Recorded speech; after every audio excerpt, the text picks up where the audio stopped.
السلام علیکم۔ تعلیم و تربیت اور کتابوں کے تعارف کے اس چینل میں آج ہم جس کتاب کا تعارف کرائیں گے اس کتاب کا نام ہے خیر الدین باربروسا۔ خیر الدین باربروسا اسلامی تاریخ کے ایک نہایت ہی مشہور نڈر اور بہادر بحری کمانڈر رہے ہیں۔ انہوں نے سلطنت عثمانیہ کے سلطان سلیم کے دور میں اپنے کارناموں سے شہرت حاصل کی۔ باربروسا کے اور بھی بھائی تھے۔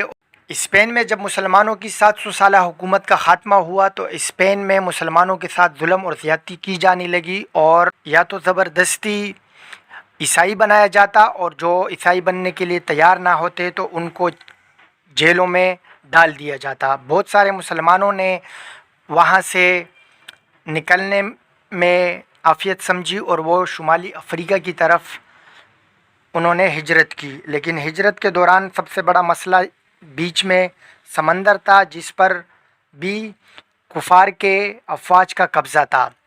خیر الدین باربروسا کے بڑے بھائی عروج باربروسا نے جب یہ بات سنی تو انہوں نے ان مسلمانوں کی مدد کرنے کی ٹھانی، اور وہ سالوں تک ان مسلمانوں کو اسپین سے نکال کر شمالی افریقہ لے کر جاتے رہے۔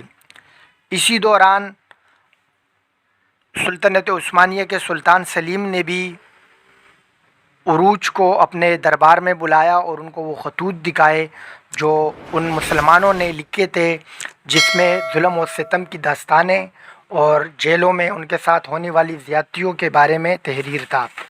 سلطان سلیم سے بھی ان کو مدد ملتی رہی۔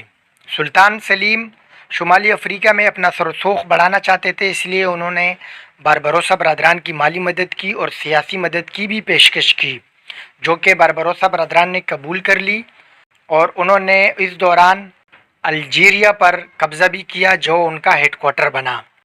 عروج نے 1518 میں اسپینی افواج سے لڑتے ہوئے شہادت حاصل کی، جس کے بعد خیر الدین باربروسا اپنے اس گروپ کا لیڈر بنا اور کمان ان کے ہاتھ میں آئی۔ باربروسا اور ان کی فوجوں نے وینس پر بھی قبضہ کیا اور سلطان نے ان کو وہاں کا ایڈمرل بنا دیا۔ باربروسا برادران عثمانی بحریہ کے سربراہی میں ایڈمرل کی خدمات بھی انجام دیتے رہے۔ باربروسا کی سب سے مشہور جنگ 1538 میں لڑی گئی۔ کہا جاتا ہے کہ یہ مشترکہ بیڑا تقریباً 6000 جہازوں پر مشتمل تھا اور باربروسا برادران کے بیڑے میں 1200 جہاز تھے۔ دونوں افواج کا ٹکراؤ پرویزیا کے مقام پر 28 ستمبر 1538 کو ہوا، جس میں باربروسا نے کمال مہارت اور شجاعت کا مظاہرہ کرتے ہوئے اپنے سے 5 گنا بڑی فوج کو شکست دی اور اس عیسائی بیڑے کو غرق آب کیا۔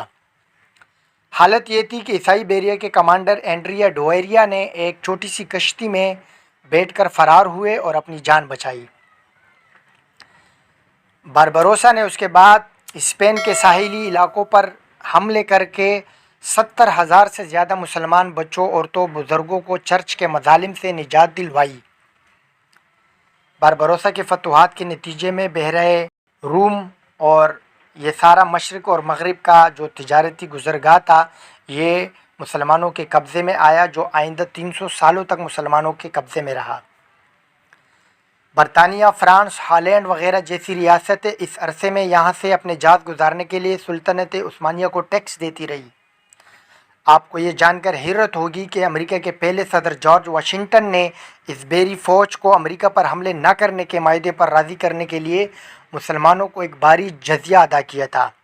یہ معاہدہ تقریباً 2 صدیوں پر محیط امریکی تاریخ کا واحد معاہدہ ہے جو انگریزی زبان کے علاوہ کسی دوسری زبان میں کیا گیا۔